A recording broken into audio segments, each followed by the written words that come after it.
My love of a really good ingredient and my love of the joy of working busy services and the buzz of it. You know, you're tired and it's, you know, it's big work, but I'm just like, geez, I still love this. The joy of cooking, I still get a buzz out of that. This is The Crackling. I'm Anthony Huckstep. There are some that choose a life in hospitality, and there are others for whom hospitality chooses them. Growing up in a family-run hospitality business, with family members on the pans, front of house, or running establishments. For Nicky Riemer, the art of hospitality is innate. Growing up in a family who earned a crust in the hospitality sector, the lure to carve out her own career was so strong, it's been almost like second nature.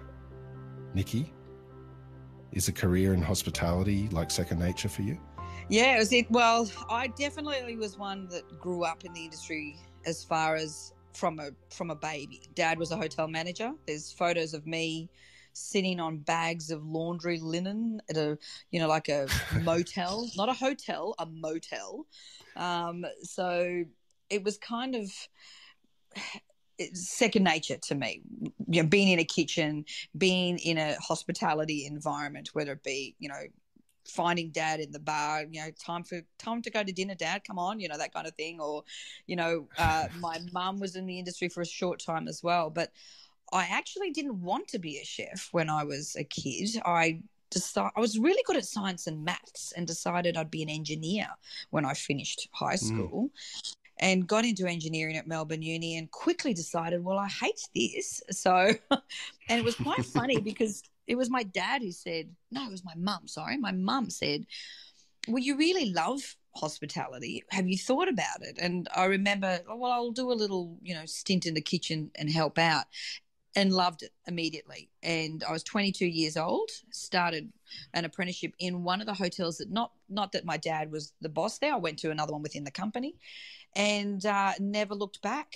You know, just felt like I'd found my calling, which was really unusual, but, you know, to fall into it and never look back like that. So I'm 50 now and I'm still loving it. Absolutely love it.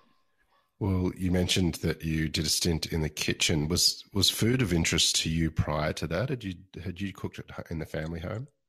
A little bit. We were one of those families that, because we did live in a hotel, there was an awful lot of room service.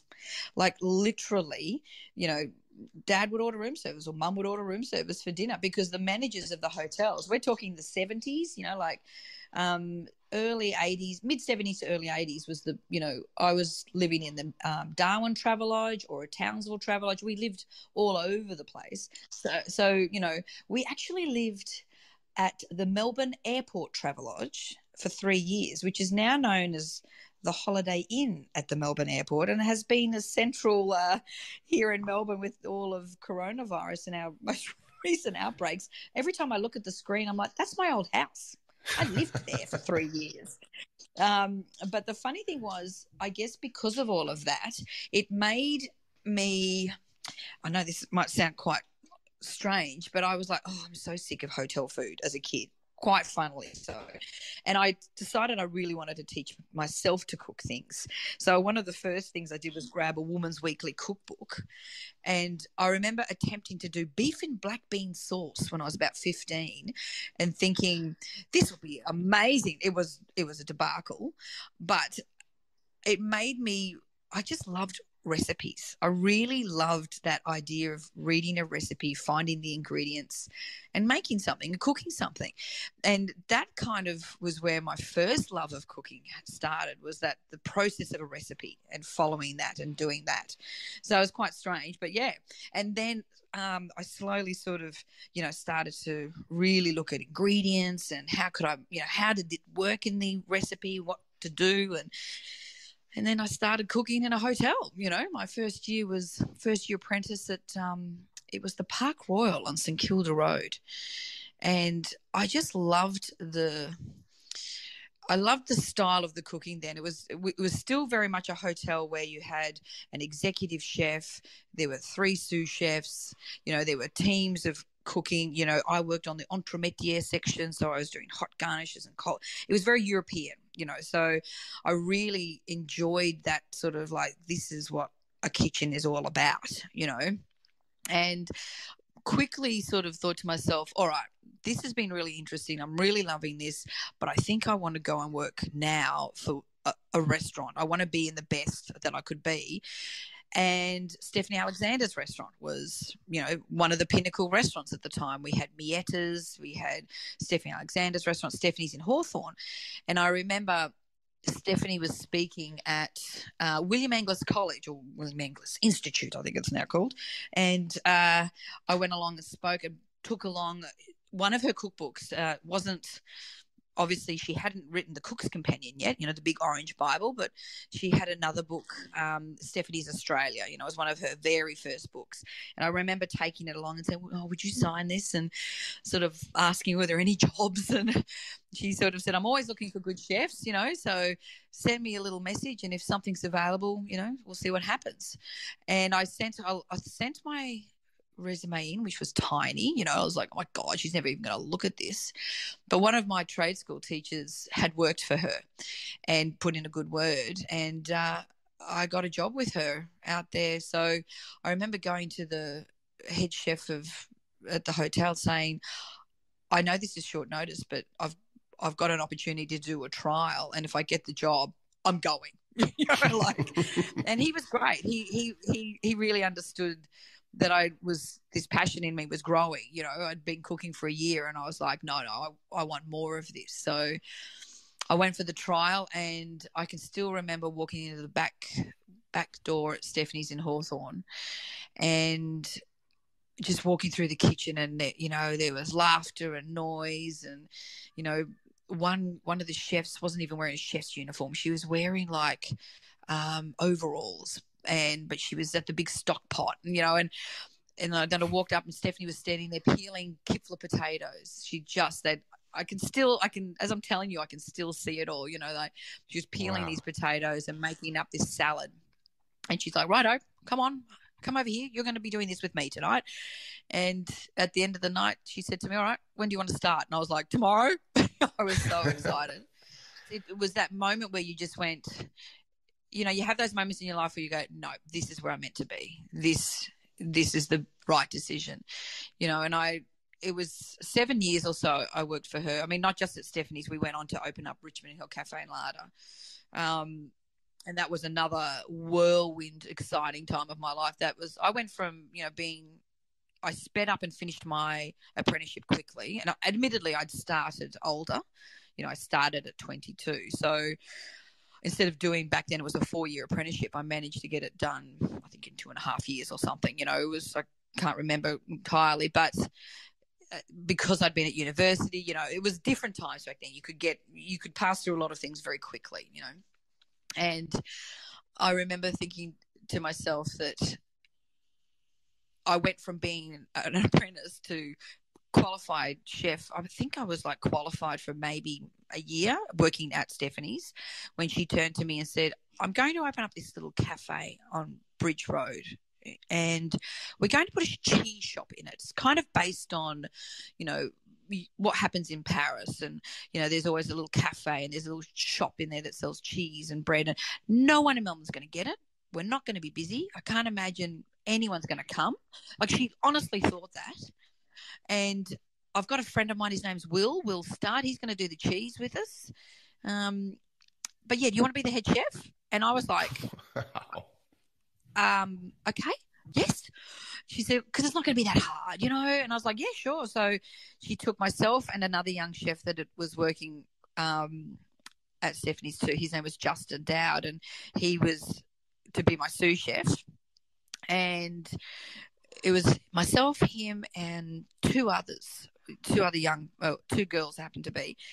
And, you know, off we went to Bridge Road, and, you know, like, I was running a kitchen. Admittedly, it was Stephanie's menu. I wasn't having to write a menu or anything like that, but I was, you know, in charge. and it was like a duck to water. I loved it. The running of the kitchen was not stressful to me. The buzz, the excitement, the ordering, the getting things done, I loved it. And we were crazy busy. And it was just that. I remember Stephanie was like, I don't want to work here. I still want to be able to be at Stephanie's in Hawthorne. I just want to help you out to get it up and running because, we're just going to do really simple things. But we were doing like breakfast, lunch and dinner 7 days a week. And we were doing things like labna, and no one had heard of labna. We were hanging yogurt and roasting vegetables and serving it with labna. We were making apple tarts and roasting chickens every day for, doing things that people just hadn't heard of. This is 1997, 96, 97. And, serving cheese from the cheese room. We were, compte and, I remember she got hold of some Roquefort and no one had seen that, so, it was just amazing and it didn't stop. It was crazy. I remember just thinking, I don't think I can remember those 4 years of my life that much anymore because we were just working so much. But we never complained. Like, we loved it. We were learning things and doing things that no one had done. And now all of that style of dining, that whole concept of cheese being so focal on a menu, and it's so focal in our dining now, even at home in Melbourne. I feel like that little place helped start all of that. How important was that as a foundation for what you now do as a chef? Oh, I'm pretty sure that is the one big block that started it all for me, as far as my love of all things European food style, my love of a really good ingredient and not, I hate to say it, not dicking around with it too much, and my love of camaraderie in a kitchen and the joy of working busy services. We literally just finished last week of work and it was 3 really busy nights in a row, and the buzz of it, you're tired and it's, it's big work, but I'm just like, geez, I still love this. The joy of cooking, I still get a buzz out of that. But I think, dealing with really good ingredients was probably the most important thing that I always wanted to do. I never wanted to work somewhere where they said, look, you can't afford the good stuff. You can't afford to get farmers' ingredients. You have to get, the stuff that comes from big bulk, thousands of heads of cattle and pork, and it's cuts of meat that, you have to try and fix to make it edible. All of that kind of style of cooking. I wanted to always be able to know my farmer, know my, the guy who brings the milk. I wanted to always know the people involved, and I've never not done that. You went on to do Mecca and Mecca Bar with Kath Claringbold, and that's also where you met Adam Cash, who you ended up having a business with as well. Tell us about that period of time and the development of your style of cooking. Yeah, I think for me, I'd spent so much time, obviously, a lot of French food, dabbling into the Italian and, European things like Spanish and whatnot with Stephanie. But I decided I love food so much, but I really wanted to learn something new. And through a couple of little mishaps, like I remember leaving Stephanie's and I was going to be working at a cooking school or something, and it all fell through. And I didn't leave Stephanie's badly. I left Stephanie's going, you've taught me so much, now I need to take another step, And I went off to try and do that project and it didn't happen. So then I was like, well, I've got to get myself back into a kitchen really quickly. And I remember hearing I dined at Mecca, which was at South Bank, and for a few times. And I remember hearing through my housemate, who is a girl called Nat Paul, who has Beatrix here in Melbourne now. She does amazing cakes. That was great, living with a girl who loves making desserts, I can tell you. There was always creme catalan custards in our fridge. It was great. But she said, hey, I think, Kath Claringbold's opening a new bar, a new restaurant going to be called Mecca Bar. It's going to be a casual version of Mecca. You would probably be perfect for that. And I was like, yeah, but I don't know. I have never cooked any kind of Moroccan or Turkish or Lebanese or anything like that. She's like, we're just going to have a chat to her. So I did. And I remember, a chat ended up being many drinks at a local little bar. And by the end of it, I think we were best mates almost. And she said, well, come and do come and do a little stint at Mecca whilst we're still building Mecca Bar. It should only take about another 6 weeks. Well, of course, that whole area of Melbourne was being developed. I remember going down to see where Mecca Bar would be, and we were literally looking at a slab of concrete over water. And I'm like, this is going to be longer than 6 weeks. And I remember working at Mecca for 9 months before Mecca Bar was finally built and opened. And I really I fell in love with this, the flavors that Kath was doing and how she cooked, and another woman who just loves really good flavors and, very straightforward techniques in her cooking, but again, accentuating, whether it be making sure that, the sumac has the right levels and flavors, the coriander's used correctly. You would use things like baharat and all these different spices that we were getting through a couple of guys who were bringing things over from Morocco. So, I really learnt how to use spices in my cooking. And when Mecca Bar opened, we had a Turkish pizza. We had a whole section of Turkish pizzas. We had a pizza oven put in.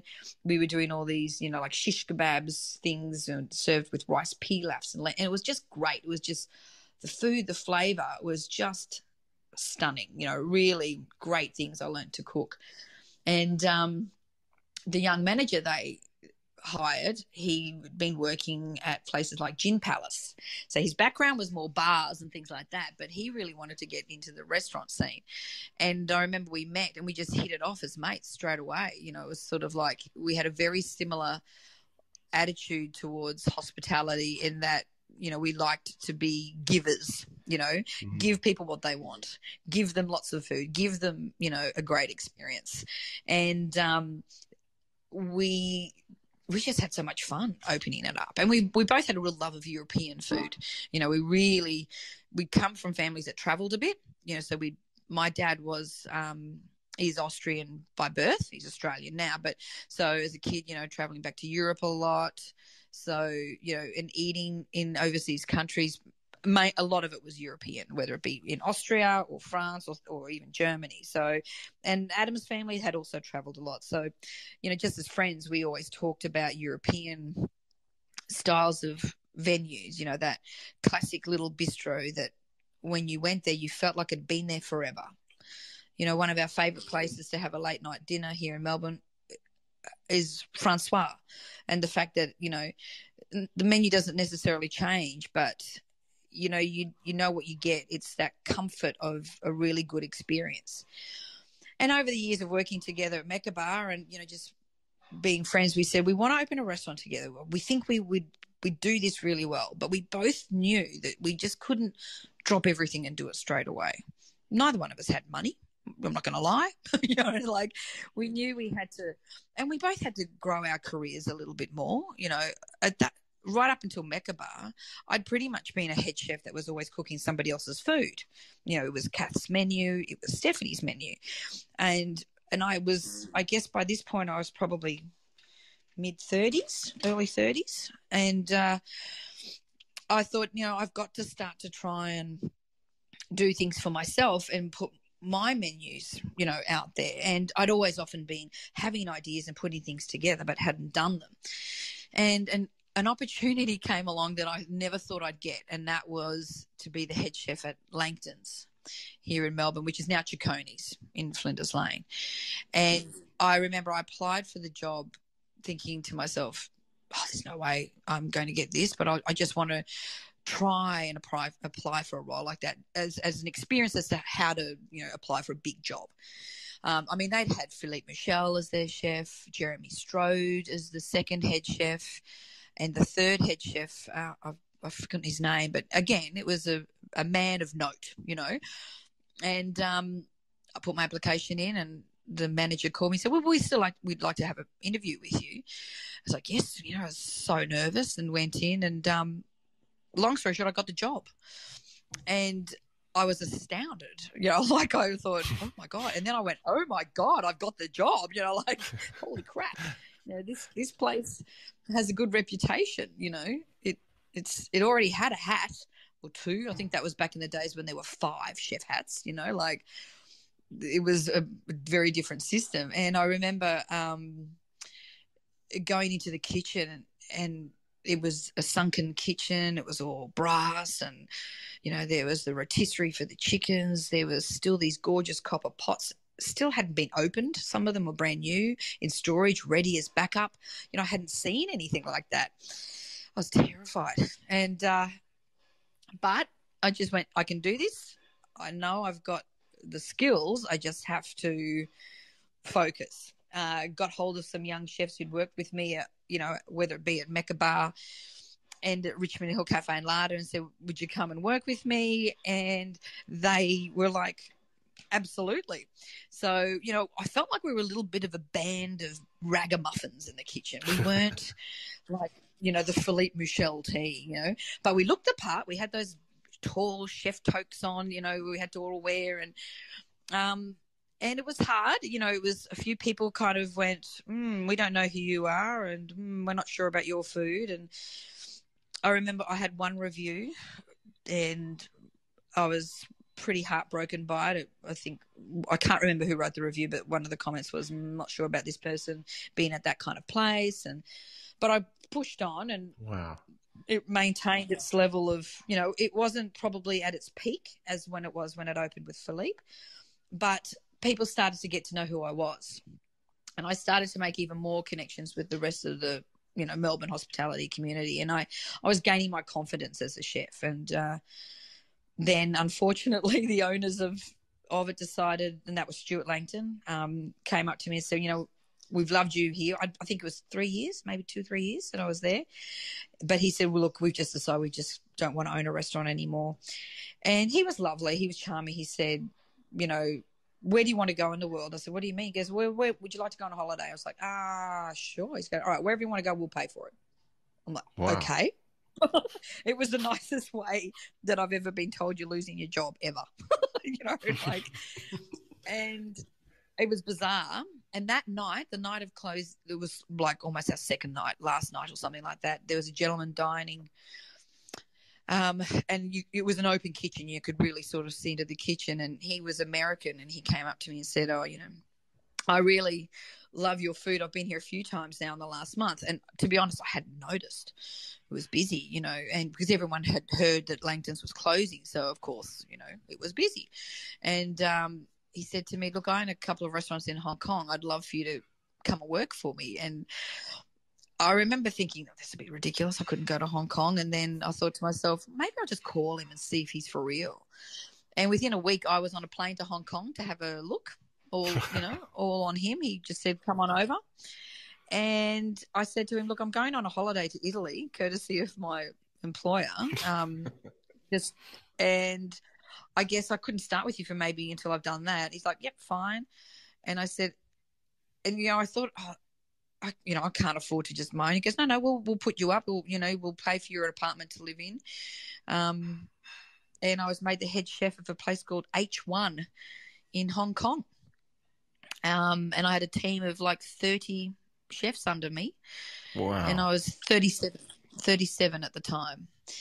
And I remember thinking, it was an adventure. I was so excited, but I worked 6 days a week. You only have one day off there pretty much.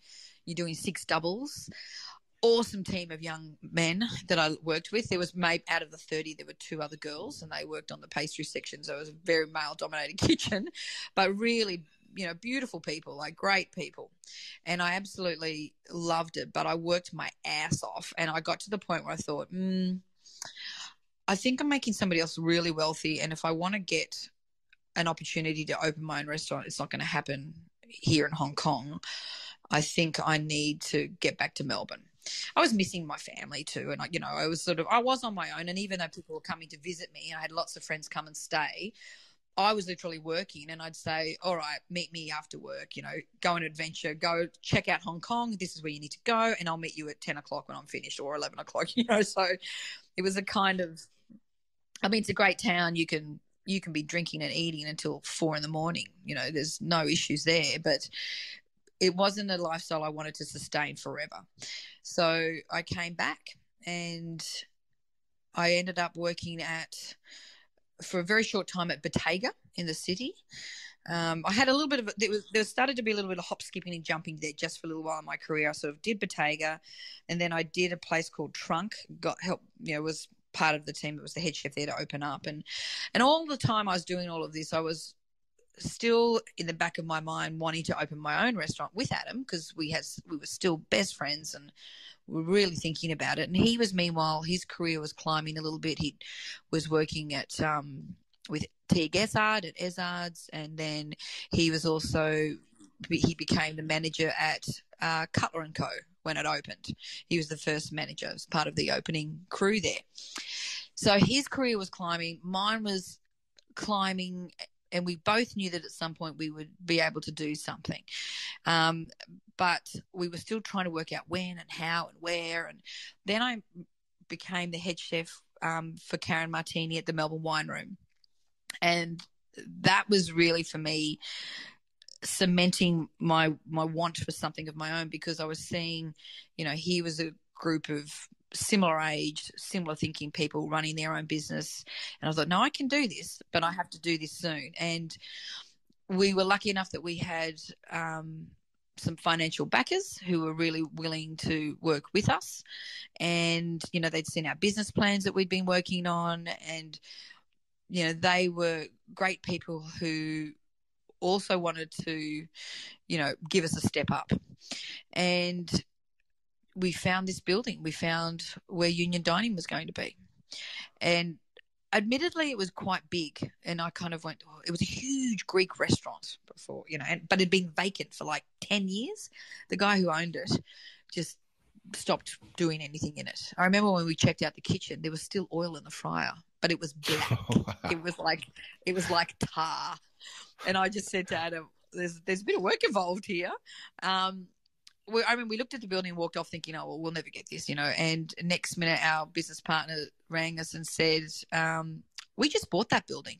And we went, what? It's like, they said, well, get your menu written. Wow. This is happening.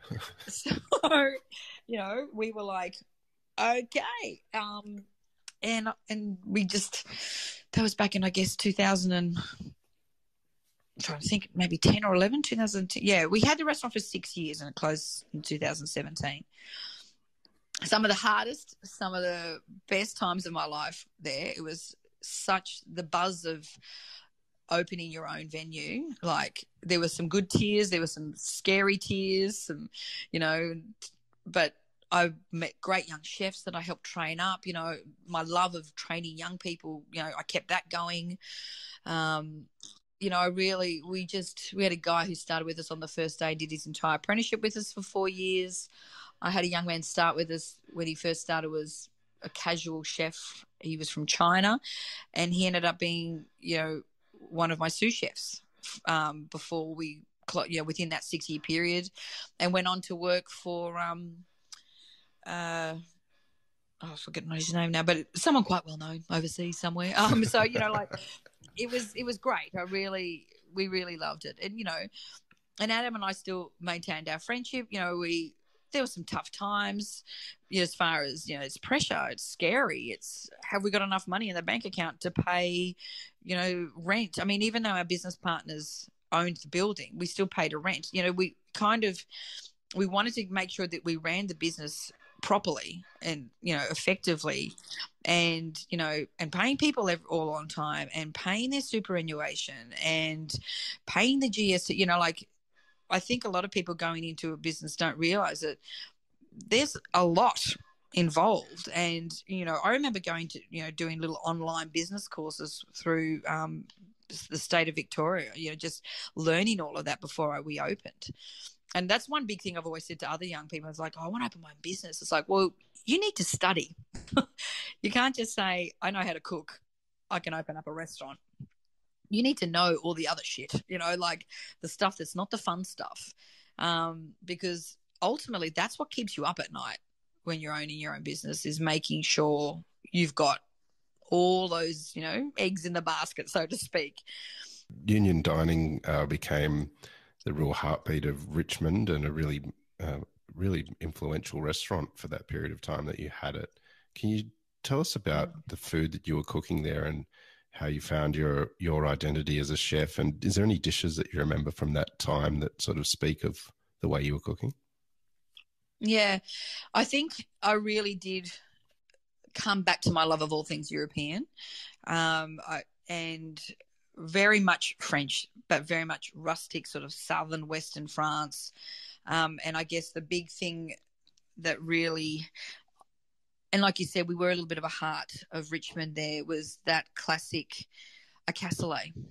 I remember doing cassoulet nights and at little dinner parties with Adam, where I'd, use duck legs. I do like a Toulouse style cassoulet, which basically means, there's different regions of France and they all can do slightly different versions, but there'll often be Toulouse sausage, there'll be Kaiserfleisch and pork shoulder and pork belly and, and confit duck and beans and Riesling. You're putting in all of these different things, but I would use the skin of the pork bellies to line my little, cassoulet dish, and then put everything in and bake it slowly. And I wanted to bring that to union dining, that all those different ingredients, all slow cooked and hearty food that when you ate it, you went, oh, that's good. That was always my desire, to be like that. And, we would do these cassoulet nights every winter, and it became one of those, you've got to go to the cassoulet night. And then from that, we kind of would often do it as a special now and then, and it'd be like, oh my God, I see that you've got, and that's where Instagram was great. Like, we were a restaurant that opened up as social media was opening up.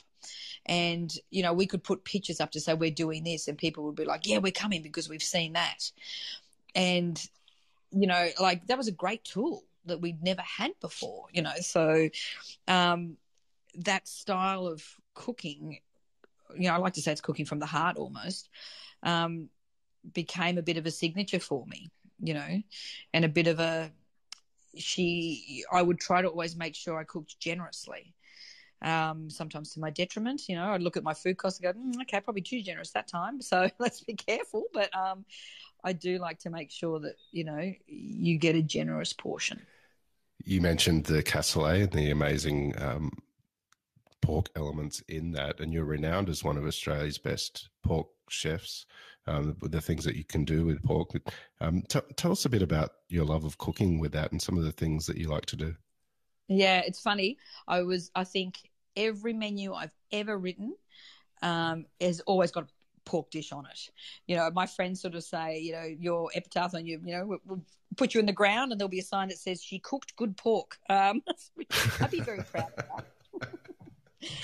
I don't know whether it's because, my dad's background, but, I was just sort of, if I had to write down all my favorite pork dishes that I cook, cassoulet is definitely top, even though people would say, yeah, but it's not necessarily all about pork. But pork's at the heart of it. Like you need to have really good pork belly, really good pork shoulder in there. And that's probably one of them. But my very favorite thing to cook is a really good Italian style porchetta, getting a big loin and belly and filling that with roasted garlic paste and oregano. And, I even line thinly sliced pancetta inside my porchetta, roll that up and roast it, So they're probably the two that really always come to mind when I think of favorite pork dishes. But I always think, like pork and fennel, like I feel like that's a marriage in heaven. I know everyone says garlic, but I'm like, fennel and pork is just like, they're just the best. Like if I do a cotoletta, like a crumbed pork ribeye, I always put like a shaved fennel salad with it, or I might do some confit fennel on the side. Like I just think that aniseedy flavor from the fennel with the fat of the pork and the sweetness of the pork, it's just the best. My mouth's getting a bit. I'm getting hungry thinking about this. Yeah, me too. You mentioned that you love that connection with producers and how important that is. Have you had connections and worked with pig farmers to make sure that you're getting the sort of pork that you need? Yes, absolutely. Judy Crow, she is my queen of Western Plains pork. I think I've been getting pork for her from 20 years now. I reckon as long as she's had the farm. I remember she came to see me at Langton's and said, my name's Judy. I've got a pork farm. I've started supplying a couple of other chefs. She was giving pork to Daniel Shelbert, who at that point was the head chef at Bottega. And Daniel knew me because we went to trade school together. And he had said to Judy, you should go and talk to Nicky because I know she loves pork. And I haven't got pork from anybody else since. I've tried some delicious porks, don't get me wrong. I've tried this stunning Berkshire pork farmers, really heritage pig farmers all over Victoria. There's people doing great things. But I guess because I just loved the product that Judy and her husband and what they're doing at their farm. Like, it's been consistent for so long. I've never had an issue. From getting their suckling pig to their pork belly, to the shoulder, neck, pig's ears, you name it, trotters. I think I've used everything. And I always come back to a really good pork rack or loin or the belly, those are probably my go-to cuts. The pork belly, the pork rack, that I can do pork ribeyes from, and then the loin and the belly together to do a pork header. They're probably my most favourite. And yeah, I will always feature that on a menu. I think it's a cut that, it had some bad rap in the 70s. I think everybody remembers going to an Australian pub and eating the most, dried out old roasted pork, with applesauce. I think there were some bad things happening there. But then when we, as a country, we got our heads around what our European settlers had been doing for quite some time, and we realised that, hang on a minute, we're doing it wrong. We should be doing, more braised dishes, more roasting things with more fat in it to keep it, moist and juicy, and, all those different styles of cooking. I mean, even Spanish ways of cooking pork belly, and, and a French pork belly rillettes. I love making rillettes with belly. There's so many things you can do with that cut, with that product, that are really delicious, and I found that I was helping people get a love of pork again. I was getting people coming up to me saying, I haven't had good pork like that for years, so I think that's great when you can do that as a chef, These days, you're the head chef of a wonderful place in South Melbourne called Bellota Wine Bar. Tell us about what you're doing there, and a bit about the food. Yeah, it was funny. We closed we closed Union Dining, and that was heartbreaking. And also, we did it the right way. We gave ourselves time to wrap it up, so to speak, because, we just saw things were changing within our business model that meant that we would get to a point where it was not sustainable, and I didn't ever want to be in a position where I couldn't sustain a business. But I didn't want to stop cooking. I still loved what I did is at the core, but I took some time off. I took about 3 months off, and I remember thinking to myself, okay, I'm going to have to start to look for something, see if what's out there. And I got a text message from Michael McNamara, who's one of the owners of the Prince Wine Store. And it literally is like, hi, you don't know me, but I know you. And, I dined at Union Dining. I love your food. We own Bellota Wine Bar, wondering if you'd want to have a chat. And, I love the have a chat. I don't think I've ever, as I said, I went to one official interview, and it was for Langton's. Everything else in my life has been like, let's have a chat. So I went and had a chat and had lunch with him at Bellota, and I looked around and went, I really like this place. This is exactly what I want to do. I want to do something that's not huge, not as in like 120-seater.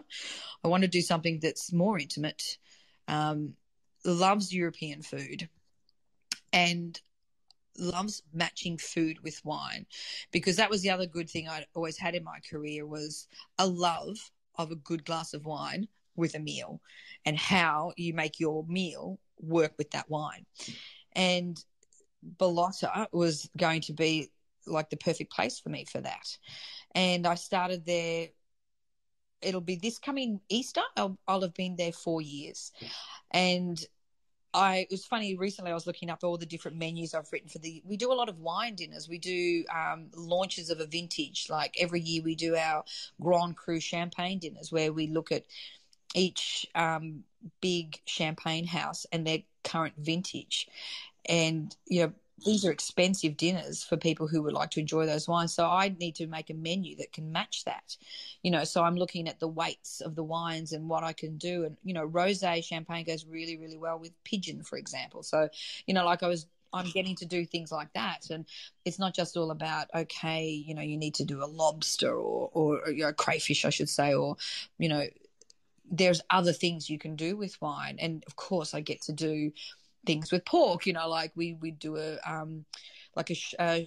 we do a little choux farci dish, and so we match that with a Riesling, you know. So there's all of that love has come together at Bellota for me, and it's a place where it's like, part of me goes, oh, I wish I'd opened up a business like this years ago, because, you know, Prince Wine Store has this amazing, you know, ability to get wines from all over the world. And, you know, Michael McNamara, his love of Italian wine and my love of cooking Italian food, it really goes well together. We do dinners where we feature Barolo, and, you know, we just look at wines from the Barolo region, and I get to cook to go with that, you know. And it's such fun as a chef, you know. It really keeps my creativity alive. It's not just about running a kitchen there. It's also about, you know, looking at what will go with a wine. I'm literally just written a menu. We're looking at a couple of Burgundy houses. We're doing some white Burgundy and red Burgundy, and so I'm getting some venison in to go with the red Burgundy, and I'm, you know, doing some crayfish with the white. So, you know, it's all of that which I really love, and getting to show other young chefs about that. We're a tiny little kitchen, though. We are tiny, but I always say it's a little kitchen with a big heart. You've worked in so many venues and been such an influence in Melbourne. What do you love about Melbourne's food scene, and what are you expecting to see in the next couple of years from it? Yeah, I think the biggest thing I always think about Melbourne's hospitality scene is our generosity. I think we are a city that loves to give. You know, I know I talk about myself being someone who likes to give, but I also feel like if you looked at us as a city and how we are with hospitality, we are generous. You know, we have such a good mix of food and wine, and, you know, the cocktail scene, the cafe scene, and, you know, the food shop scene. You know, there's so much there, and it's just this generous feeling of lots to pick from. And I don't think that's ever going to change. You know, I still get a kick out of going, oh, I want to go and try that restaurant because they're doing, you know, North African food, or, you know, oh, I really have to try his food because he's from Lebanon, and, you know, I love what they do, you know. So there's so much to see and pick, and we're very generous, and I feel like we do that middle range, not too expensive belt of dining and drinking really, really well. You know, we've got our high-end gorgeous venues as well, and which I love to go to, but that middle range bracket, I feel like that's the heart and soul of Melbourne dining, and I want to see that keep getting stronger. You know, yes, we have had a big bump in the road with 2020, but I feel like even in the last couple of weeks in Melbourne, I just feel like we're getting back there. And what I love about Melbourne too is everyone that dines out, they love dining out. You know, they love eating and drinking. They love coming up to you and have a chat about that. They love to come up to you to say, you know, I was recently in Ballarat and I went looking for Western Plains pork, or, you know, like, or I was down the coast and I went to Port Arlington. I wanted to find the mussels, and, you know, so that hasn't changed for me in 25 plus years of cooking. And I think it's just going to keep getting stronger. Well, we've loved having you on the Crackling to hear your story, and I feel like we need to do an episode 2. There's so much more that I think that you've got to tell us. Yeah, for sure. I think we might have to catch up with you again down the track. But Nicky, we've loved having you on to have a chat, and please keep in touch, and we'll talk again soon. Look, it has been my pleasure to talk all things food. It's one thing I will never get sick of. Amazing. Thanks, Nicky. This is The Crackling, a Deep in the Weeds production in partnership with PorkStar. I'm Anthony Huckstep. Stay tuned as we catch up with some of Australia's best chefs and pork producers to discover what makes Australian pork so special.